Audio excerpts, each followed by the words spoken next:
और मैं पुनः दोहराता हूँ, राजनीतिक बातों में नहीं जाऊंगा, कौन कहां से चुनाव की बातें, बट हाँ, ये आशीर्वाद मैंने आप लोगों से मांगा था, पुनः इस आशीर्वाद को दोहराता हूँ। युवा बनकर आया था, बुजुर्ग बनकर ही इस क्षेत्र से जाना चाहता हूँ। अपने आशीर्वाद से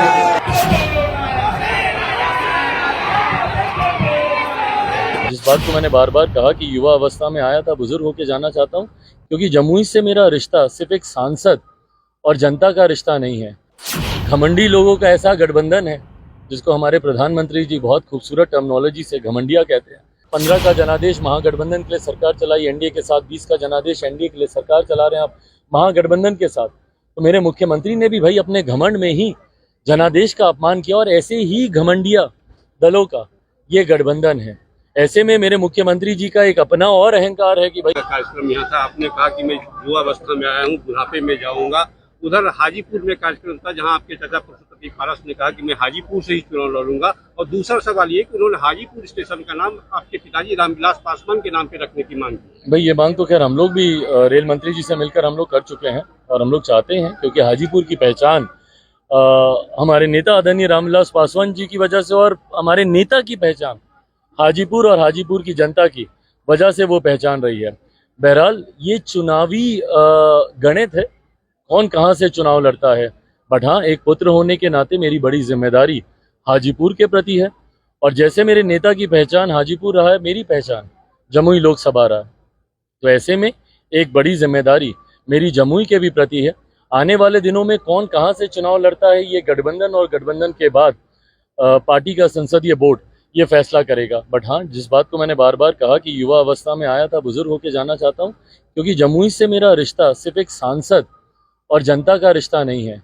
यह अनुभव मैंने पिछले 8-9 सालों में किया है। जमुई की जनता जिस तरीके से मुझे एक बेटे के तौर पर, भतीजे के तौर पर, यहाँ के युवा अपने भाई के तौर पर, अपने दोस्त, अपने साथी के तौर पर जिस तरीके से मुझे गले लगाते हैं, जिस तरीके से मुझे प्यार आशीर्वाद, मेरे जीवन के सबसे कठिन दौर में जिस तरीके से जमुई की जनता ने मेरे पिता के निधन के बाद मुझे सर आंखों पर बैठाया, मेरा मार्गदर्शन किया, तो ऐसे में व्यक्तिगत तौर पर ये बनाए हुए संबंध है जिसको मरते दम तक मैं निभाऊंगा। इंडिया वर्सेस एनडीए 21 दम तक मैं निभाऊंगा। इंडिया वर्सेस एनडीए 21 अगस्त को इंडिया की बैठक होने जा रही है, संयोजक चुने जाएंगे शायद। भाई बहुत लालसा है हमारे मुख्यमंत्री जी के मन में कि भाई कम से कम उनको संयोजक तो बना दें। नेतृत्व गठबंधन का, विपक्षी दलों के इस गठबंधन का, अब उसको भाई आप घमंडी लोगों का ऐसा गठबंधन है जिसको हमारे प्रधानमंत्री जी बहुत खूबसूरत टर्मिनोलॉजी से घमंडिया कहते हैं। ऐसे लोगों का गठबंधन जिन्होंने सिर्फ अपनी व्यक्तिगत महत्वाकांक्षाओं के लिए देश को, अपने प्रदेशों को उन्होंने सूली पर चढ़ाने का काम किया। मेरे मुख्यमंत्री ने क्या किया भैया? ये उनका घमंड अहंकार नहीं है तो और क्या है? 2-2 बार जनादेश का अपमान करना। 15 का जनादेश महागठबंधन के लिए सरकार चलाई एनडीए के साथ, 20 का जनादेश एनडीए के लिए सरकार चला रहे हैं आप महागठबंधन के साथ। तो मेरे मुख्यमंत्री ने भी भाई अपने घमंड में ही जनादेश का अपमान किया, और ऐसे ही घमंडिया दलों का ये गठबंधन है। ऐसे में मेरे मुख्यमंत्री जी का एक अपना और अहंकार है कि भाई हमको कम से कम नेतृत्व नहीं तो कम से कम संयोजक ही बना दे। भागे भागे बेंगलुरु गए थे, निराश होकर संभवतः मुंह फुलाकर वहां से लौटे, क्योंकि मीडिया इंटरेक्शन तो इन्होंने किया नहीं वहां पर। अब उसके बाद अब देखते हैं मुंबई में इनका कैसे स्वागत होता है।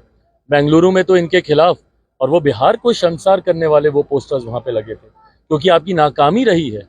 पुल टूटते हुए की तस्वीरें वहां पर दिखाई गई, क्योंकि बिहार एक ऐसा राज्य है जहाँ पे बांध चूहे उतर जाते हैं, पुल इनका हवा में गिर जाता है। भ्रष्टाचार की देन बिहार को इन्होंने चढ़ा के रखा हुआ है। तो ऐसे में भैया इनके पास कोई मॉडल ही नहीं है, और ये विपक्षी दल भी जानते हैं, वो लोग भी जानते हैं कि जिनको बिहार की जनता ने नकार दिया, जिनको तीसरे नंबर की पार्टी बना दिया, आधे से ज्यादा प्रत्याशी जिनके हार गए, तो उनको देश की जनता कैसे स्वीकार करेगी। यही कारण है कि विपक्ष भी इनको नेतृत्व सौंपने के लिए, और नेतृत्व बहुत दूर की बात है, संयोजक तक बनाने के लिए बार बार ये लोग मंथन कर रहे हैं।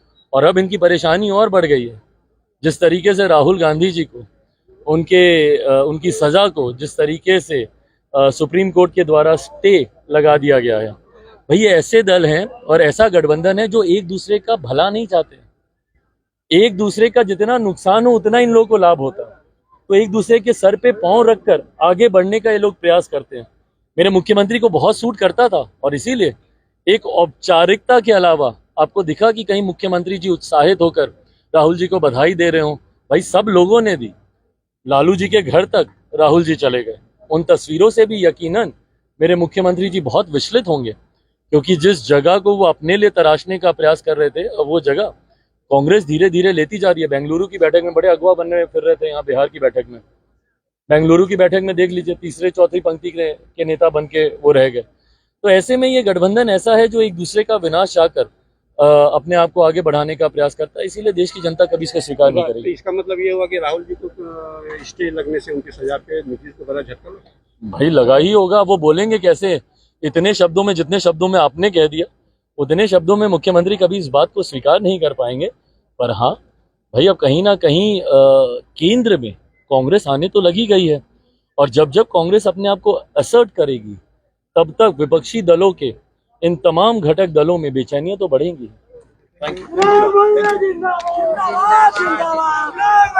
किलोमीटर की इस योजना का शिलान्यास हो चुका है, उसका कार्य शुरू हो चुका है, उसका सर्वे का कार्य पूरा हो चुका है और इस वक्त इस बार के बजट में उसकी राशि भी आवंटित हो गई है। बहुत जल्द उस पर भी कार्य शुरू होगा। ये तमाम रेलवे से जुड़ी ऐसी योजनाएं हैं जिसका सपना कभी हमारे पूर्वजों ने, हम दोनों के पिता ने देखा था, और आज जब उनका ये सपना पूरा हो रहा है तो यकीनन न सिर्फ एक सांसद होने के नाते, एक पुत्र होने के नाते भी मुझे गर्व की अनुभूति होती है। और अंत में मैं हमारे देश के प्रधानमंत्री और हमारे देश के रेल मंत्री अश्विनी वैष्णव जी का विशेष तौर पर मैं धन्यवाद दूंगा, जिन्होंने लगातार मुलाकातों में जिन्होंने इस बात का विश्वास दिलाया कि उनकी पहली नजर देश के हर एक कोने में है। जमुई जैसा क्षेत्र जिसको नक्सल प्रभावित क्षेत्र कहते हैं, जो कि मुख्य धारा से एक लंबे समय तक कटा रहा, आज जमुई में भी इस तरीके की केंद्र की परियोजनाएं एक के बाद एक आ रही हैं। भले वो केंद्रीय विद्यालय हो, भले वो मेडिकल कॉलेज हो, भले वो पासपोर्ट ऑफिस हो, भले वो FCI का जोनल ऑफिस हो, एक के बाद एक इस तरीके की योजनाओं का हमारे क्षेत्र में आना यकीनन दर्शाता है कि वो दिन दूर नहीं जब जमुई बिहार के सबसे विकसित जिलों में से, और जमुई लोकसभा बिहार का सबसे विकसित लोकसभा होगा। ये विश्वास आप लोगों को दिलाकर जाना चाहता हूँ। एक सांसद के नाते निरंतर मेरा प्रयास रहा, आप सबका साथ मुझे भरपूर मिला, आप सबका आशीर्वाद और आप सबका साथ मुझे इस दौरान भरपूर मिला। और मैं पुनः दोहराता हूँ, राजनीतिक बातों में नहीं जाऊंगा, कौन कहां से चुनाव की बातें, बट हाँ, ये आशीर्वाद मैंने आप लोगों से मांगा था, पुनः इस आशीर्वाद को दोहराता हूँ। युवा बनकर आया था, बुजुर्ग बनकर ही इस क्षेत्र से जाना चाहता हूँ। अपने आशीर्वाद से बहुत बहुत धन्यवाद। जय हिंद, जय बिहार, जय जमुई।